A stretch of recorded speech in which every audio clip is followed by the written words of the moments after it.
Guys, कैसे हैं आप सब। उम्मीद करता हूँ कि अच्छे ही होंगे। आप जुड़ चुके हैं मनीष क्लासेस से। मैं मनीष कुमार। तो आज का एक अध्याय नंबर 2 है बहुपद। तो इसी चैप्टर का जो सब फार्मूला, इंपॉर्टेंट फार्मूला, वही सब डिस्कस करने वाले हैं। तो चलो डिस्कस करते हैं। तो लिख देते हैं फार्मूला सब। ये सब आप भी नोट कर लीजिएगा। काफ़ी इंपॉर्टेंट फार्मूला, इसी सब फार्मूला से क्वेश्चन बनने वाले हैं। तो पहला फार्मूला है, जैसे कि कोई पूछेगा बहुपद का फॉर्मेट क्या होता है, उसका मानक रूप क्या होता है, तो लिख देंगे द्विघात बहुपद का मानक रूप। मानक रूप मतलब उसका स्वरूप कैसा होता है, तो उसका स्वरूप होता है ए एक्स स्क्वायर प्लस के बी एक्स प्लस के सी। और इसी का होता है अगला, इसी का दूसरा फॉर्मूला, जैसे कि शून्यकों का गुण योगफल, शून्यकों का योगफल, शून्यकों का योगफल, और इसी को बोला जाता है अल्फा प्लस के बीटा। इसका योगफल बराबर होता है माइनस बी बाय ए। यह है ना ए, ये है बी, तो माइनस बी बाय ए। इसी का तीसरा होता है फॉर्मूला शून्यकों का गुणनफल, शून्यकों का गुणनफल, शून्य का गुणनफल बराबर, इसी को लिखा जाता है, सॉरी, अल्फा इंटू बीटा बराबर सी बाय ए, सी बाय ए। उसके बाद डी का फॉर्मूला होता है विवेचक, जिसे विविध क्रिया विवेचक कहा जाता है।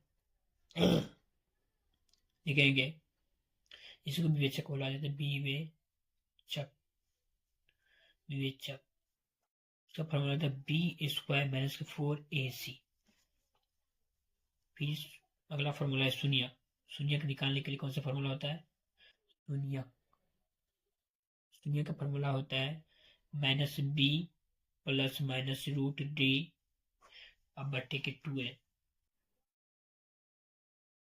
का लास्ट फॉर्मूला होता है द्विघात बहुपद ज्ञात करने वाला सूत्र, जो कि शून्य सबका मान दिया रहेगा, उसमें बोलेगा द्विघात बहुपद ज्ञात करने के लिए उस टाइम लगाएंगे ये सूत्र बहुपद। तो चैप्टर में डिस्कस कर ही लेंगे कि किस फॉर्मूला के किस हिसाब से यूज होता है।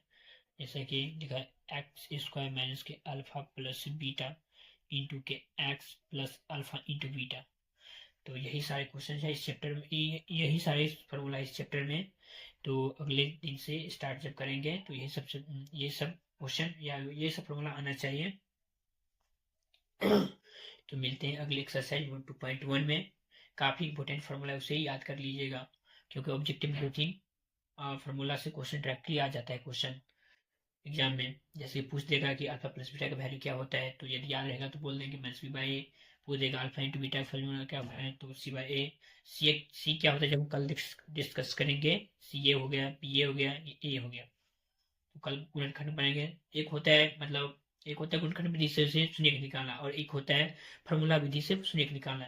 तो फार्मूला विधि से ये सब यूज होगा, और गुणनखंड विधि से जब हम कल डिस्कस करेंगे तो बताएंगे। चलिए धन्यवाद। यदि वीडियो अच्छा लगे, यदि आप लोग लाइक शेयर सब्सक्राइब कीजिएगा, तो ऐसे ही हम वीडियो फार्मूला मिला वीडियो हम बनाते रहेंगे।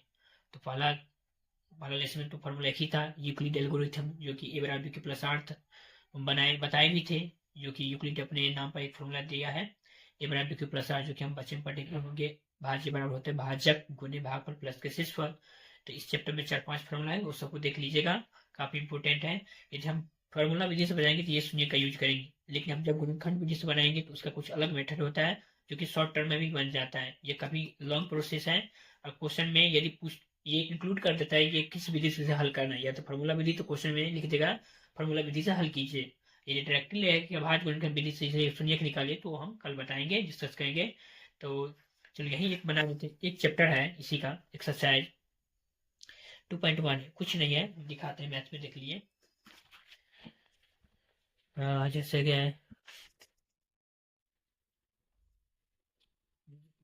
सॉरी,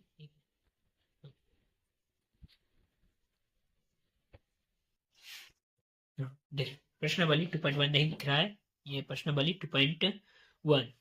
इसमें निकालने शून्यकों की संख्या, क्या निकालना है इसमें, शून्यकों की संख्या निकालना है।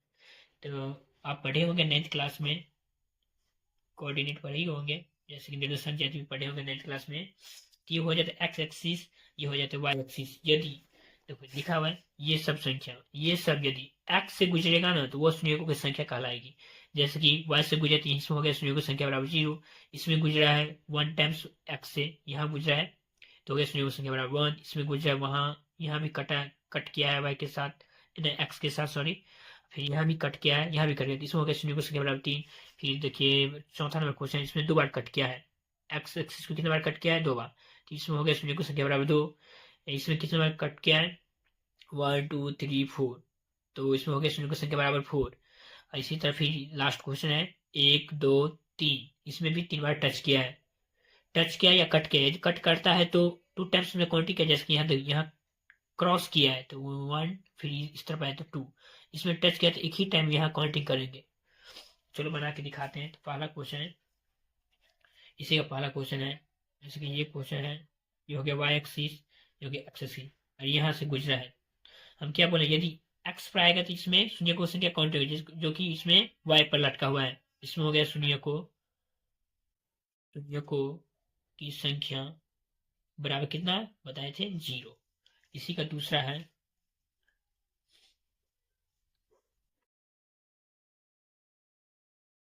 इसमें दूसरा ऐसे करके गया है। इसमें हो गया शून्य को संख्या बराबर कितना हो गया, शून्य को की संख्या बराबर 1। क्वेश्चन तीसरा है, इसी का तीसरा ऐसे करके गया, ऐसे करके गया, ऐसे करके हो गया शून्य को संख्या बराबर कितना, शून्य को की संख्या बराबर 1 2 3, यहां बना देते हैं। इसमें कितना होगा, शून्य की संख्या बराबर कितना हो जाएगा, शून्य की संख्या बराबर हो जाएगा 2। इसी का अगला क्वेश्चन है, आप सब क्वेश्चन से किताब से नोट कर लीजिएगा, मैं फास्ट में बता देता हूँ। 1 2 3 4, 1 2 3 4, इसमें शून्य की संख्या कितना हो गया, 4। फिर इसी का अगला क्वेश्चन है, टच करके गया, ये हो गया y एक्सिस, ये हो गया x एक्सिस, इसमें टच कर, क्रॉस नहीं किया है, टच करके गया। फिर इसमें भी टच करके गया, इसमें हो गया 1 2 3, इसमें भी हो गया कितना, 3। तो चलो, यदि वीडियो अच्छा लगे तो लाइक शेयर सब्सक्राइब जरूर करें। आप मिलते हैं एक्सरसाइज 2.2 में, मिलेंगे अगली क्लास में। तो जय हिंद, जय भारत, धन्यवाद।